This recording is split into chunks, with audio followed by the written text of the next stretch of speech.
자, 지금 북한군의 우크라이나 파병, 사실상 푸틴도 이걸 갖다가 시인했고 북한도 소극적으로 시인했습니다. 다만 북한은 이 부분을 강하게 부정하지도 않고 강하게 인정하지도 않는 이 안개 전술을 펴고 있습니다.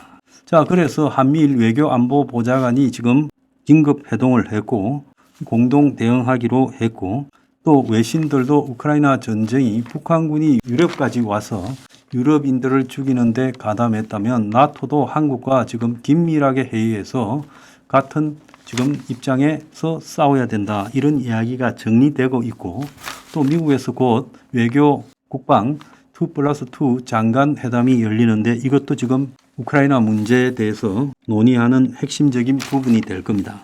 그런데 여기에 이제 더해서 한국에서 우크라이나에 군사 전문가들이 가야 된다. 그래서 심리전 전술을 펴고 또 북한군이 포로가 되거나 탈주하면 그걸 한국으로 보내고 이런 것들을 담당해야 되고, 또 북한군의 전술, 북한군의 무기에 대해서 우크라이나 측에 자문을 하고 북한군이 어디까지 개입하는가, 또 북한군이 상당한 사상자가 발생할 건데 그때는 병력이 어떻게 충원되어 오고 북한에 어떤 부대들이 오는가. 지금 보면 어떤 쪽에서는 19살에서 21살짜리 젊은 애들이 총알바지로 투입됐다고, 또 어떤 데에서는 북한군이 독자적으로 지금 우크라이나 전선에서 기만 전술을 쓰는 특수부대가 그 속에 섞여 있을 거라는 이야기까지 나오고 있어요. 자, 이것은 결국 이 러시아가 북한에 그만큼 해준 만큼 김정은이는 1년에 7,200억이 되는 돈을 받고, 또 러시아 측에서 대기권 재진입 같은 IBM 기술을 완성시키는 지원을 받고, 또 핵 잠수함, 더 나아가서 북한의 정찰 위성 등에 대한 기술을 받게 될 거다. 자, 이렇게 이야기를 하고, 또 북한이 도발을 했을 때 러시아가 북한에 개입을 할 수밖에 없을 거다. 그래서 완전히 한국의 안보 지형이 뒤바뀌어 버렸다. 트럼프 위기에다가 지금 이 북한 러시아 파병 위기까지 겹쳤다. 지금 이렇게 지금 안보적으로 문제가 됐어요.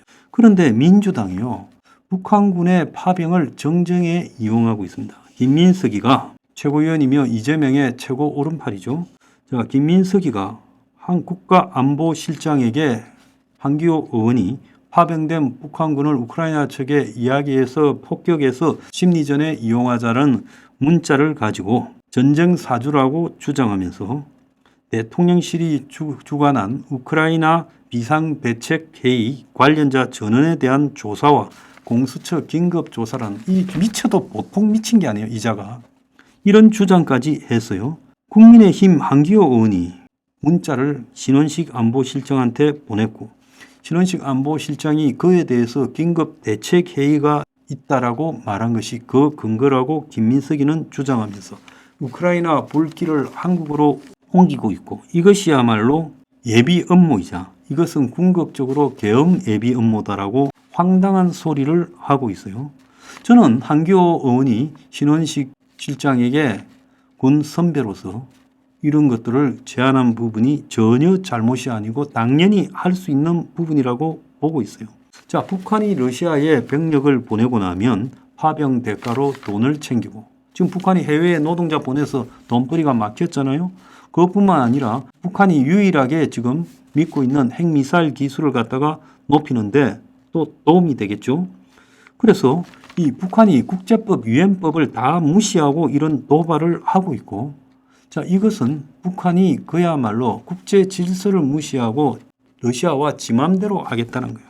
자, 그래서 정부가 지금 나토 본부에서 열리는 북대서양 이사회에 대표단을 파견해서 북한군 동향을 브리핑하는 거, 이것도 지금 한국군이 파병되기 위한 전제 작업이라고 비난하고 있습니다. 아니, 우크라이나에 한국군이요, 처음에는 군사 고문단, 연락관, 조사관 형태로 가야 되고, 필요하다면 한국 무기를 지원해야 되고, 그럴 때는 한국군 일부가 가서 기술 지원도 해줄 수 있는 거죠. 대규모 파병은 그야말로 국회 동의를 거치지 않으면 불가능한데 뭔 개소리를 하고 자빠졌습니까?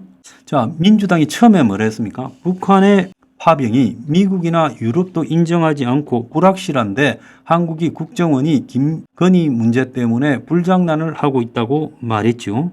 이재명이는 시대착오적인 서방에 붙은 진영 외교로는 미중러 갈등을 갖다가 극복할 수 없다. 그리고 민주당의 원로급 의원은 우리가 외교를 잘못해서 북한을 갖다가 완전한 칠러 국가로 몰아넣었다는 개소리를 하고 있어요. 그래서 우리가 어쩌거나 상관없이 북한이 이렇게 했을 건데 그걸 가지고 지금 한국을 이야기하고 있어요. 자, 러시아군이요. 지금 우크라이나에 대해서 한국의 좌빨들과 한국의 거부 친러들은 러시아가 우크라이나를 곧 항복시킬 것이다. 끝났다 했지만 러시아군이 북한을 끌어들이는 걸 보면요. 러시아가 얼마나 심각한 상태인가. 러시아의 병력이요. 거의 70만 명까지 소실되었다라는 이야기가 있어서 지금 병력 자원이 완전 고갈됐대요. 교도소고 어디 길거리에서 잡아오는 것도 한계에 이르렀다. 자, 거기서 지금 러시아가 병력 충원을 북한군에게 기대한다. 자, 러시아의 지금 포탄, 탱크, 장갑차, 그리고 헬기, 그리고 전투기 등이요. 우크라이나에 굉장히 격추되어서 러시아가 지금 완전히 군수산업도 고갈돼 가고 그래서 북한한테 지금 포탄을 빌고 또 북한군의 MLRS 다연장 로켓이나 북한군의 미사일 또 북한군의 포병을 갖다가 지금 이번에 들어갔을 것이다라는 이야기까지 나오고 있는 거예요. 그래서 러시아가 얼마나 고갈됐는가 하면 돈바스 전선 동부 지역에서 러시아가 곧 우크라이나의 요충지를 점령할 것처럼 보이지만 자, 일부 마을을 뚫고 들어간 러시아 부대가 논자됐다. 즉 기력을 잃고 그야말로 비실비실거리면서 주저앉아 버렸다. 그래서 더 이상 진격할 힘도 없다. 자, 쿠르스크에 침입한 우크라이나군을 러시아가 아직도 못 몰아내고 빌빌 싸고 있고 최근에 보도에 보면 인근주 브란스크에 우크라이나 군이 지금 공격을 하고 있다는 이야기도 나옵니다.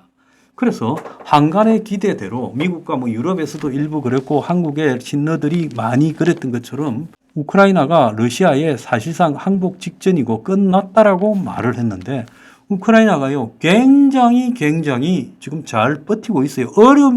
어려움이 말을 하지도 못하는데 러시아군을 거의 고갈시키고 있어요.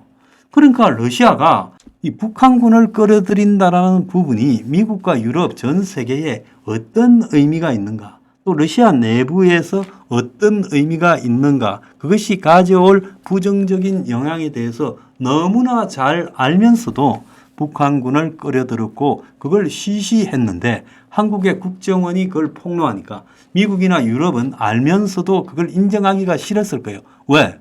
지금 미국은 대선을 앞두고 복잡한 일이 생기기를 원하지 않고 또 유럽은 또 우크라이나에 엄청난 지원을 더하고 파병까지 해야 될 상황이 전개될지 모르니까 그걸 젤렌스키만 떠들고 시시했는데 한국의 국정원이 그걸 갖다가 공개하고 증거를 대면서 이제 러시아나 북한이 사실상 인정하는 단계까지 가버렸다. 만약에 한국이 그걸 갖다가 이야기 안 했으면요. 더 갔을 거 아닙니까? 자, 그러면 우리는 북한군이 러시아 전선에 있는지도 모르는 상태에서 이 문제가 나중에 확산되는 그런 비상사태를 겪지 않았겠어요? 그래서 김정은이 척근 김연복이 우크라이나 파병군의 총책이 되었다. 자, 그리고 북한군이 많은 사상자가 날 거다. 지금 우크라이나가 이 진지에서 그야말로 이 체온을 가지고 감지를 해서 드론을 보내서 떨어뜨린다는 거예요. 그런데 북한군이 지금 거기에 대응할 수 있는 수단이 제대로 없을 것이다. 체온을 가리는 덮개를 쓴다고 해도 자, 북한군이 주둔하면 반드시 거기에 지들이 들끓었기 때문에 지의 체온 등으로 감지해서 공격을 할 수도 있다는 거예요. 자, 북한군은 산악에서만 훈련을 받았는데 우크라이나는 그야말로 아주 평원이에요. 그래서 평원의 이런 참호전에 북한이 매우 약할 것이라는 겁니다. 러시아 내부에서도 북한군의 편제 등으로 제대로 되겠냐는 우려까지 나오고 있어요. 그래서 북한군이 지금 곧 28일까지 지금 5천 명이 쿠르스크로 가게 될 거다. 그리고 북한군이 특수전을 전개할 거다. 이렇게 이야기가 나오고 있습니다. 그래서 지금 한국에서도 이제는 우크라이나에 대해서 북한이 러시아를 지원하는 만큼 대응해서 지원해야 된다. 특히 불곰 사업으로 받은 러시아 무기, 한국에 도움이 안 되지만 우크라이나는 러시아 무기를 유지 보수하고 수리하는 데 뛰어나니까 그걸 가지고 지금 러시아군과 북한군을 때리면 된다. 자, 이렇게 이야기까지 나오고 있어요. 자, 북한군의 우크라이나 참전이 일단 들어간 이상 사상자가 발생하면 북한은 계속 보낼 거예요. 또 거기에 엄청난 노동자들도 보낼 겁니다. 그래서 북한이 당분간 러시아에 올인할 가능성이 크고, 자, 그런 부분들이 국제사회의 긴장을 심화시키는 속에서 미국에서 트럼프가 당선되면 북한과 트럼프 간에 또 중국이 대만을 미국이 대만을 보호하지 않을 것이라고 보고 침공할 수 있는 일종의 도화선이 될 수도 있다는 거예요. 그래서 우리가 지금 러시아와의 관계에 대해서 신경 쓸 필요가 없다. 지금 러시아하고 관계는 이제 우크라이나 전쟁이 일단락되고 난 뒤에 다시 신경 쓰면 된다는 거예요. 자, 북한군이 국제법이나 국제 질서를 완전히 무시하고 유엔 헌장 2조 사항을 정면 위배해서요. 해외에서 이 자국 전쟁이 아닌데 개입해서 무력 행위를 하는 것이 이 2조 사장입니다. 그래서 푸틴이 지금 국제사법재판소에 의해서 체포영장이 발부됐듯이 북한의 김정은이도 발부될 수 있다는 겁니다. 자, 그래서 이런 상황은 그야말로 이 전체주의 국가 북한, 중국, 러시아가 이제 이해관계국들을 침공하고 공격할 가능성을 매우 높인 문제다. 이런 지금 상황입니다. 그러면 북한이 우크라이나에서 전투하면서 피맛을 보고 전쟁에 지금 뛰어들었으면 결국 북한으로서는 지금 남한을 침공하는 것도 문제가 안 된다. 오늘 아침에 보면 북한이요. 북한 평양 상공에서 북한의 주요 부서에 삐라를 뿌린 무인기가 백령도에서 이륙한 증거가 있다면서 재발 시에 가혹한 공세적 활동을 하겠다고 언급을 했어요. 자, 우기는 거죠. 그래서 북한이요, 이왕이면 우크라이나 전쟁에 지금 북한군이 개입한 마당에 제한적인 도발을 머지않아 할 가능성도 농후하다. 특히 트럼프가 당선되면 그 가능성이 더욱 농후하다. 그래서 지금 그걸 하기 위해서 시비를 자꾸 걸고 있는 문제다. 그래서 지금 풍선 오물 폭탄을 자꾸 남한으로 보내는 것도, 얼마 전에 보면 폴란드 대통령 만나서 그야말로 식을 하고 있는데 그 자리에서 북한의 삐라가 용산에 떨어졌다는 거 아닙니까? 그러니까 북한이 용산에 삐라를 떨어뜨리도록 조정하고 이걸 조정하는 기술까지 지금 자꾸 보내면서 확보했다고 보여요. 전국 곳곳의 주요 요충지에 북한의 오물 풍선이 아니라 폭탄 풍선이 터질 수도 있다는 거예요. 이런 부분을 우리가 고려한다면요, 저 민주당 그리고 한국의 좌파 세력은요, 이번 기회에 국민들이 정리해야 된다. 저는 그렇게 보고 있습니다.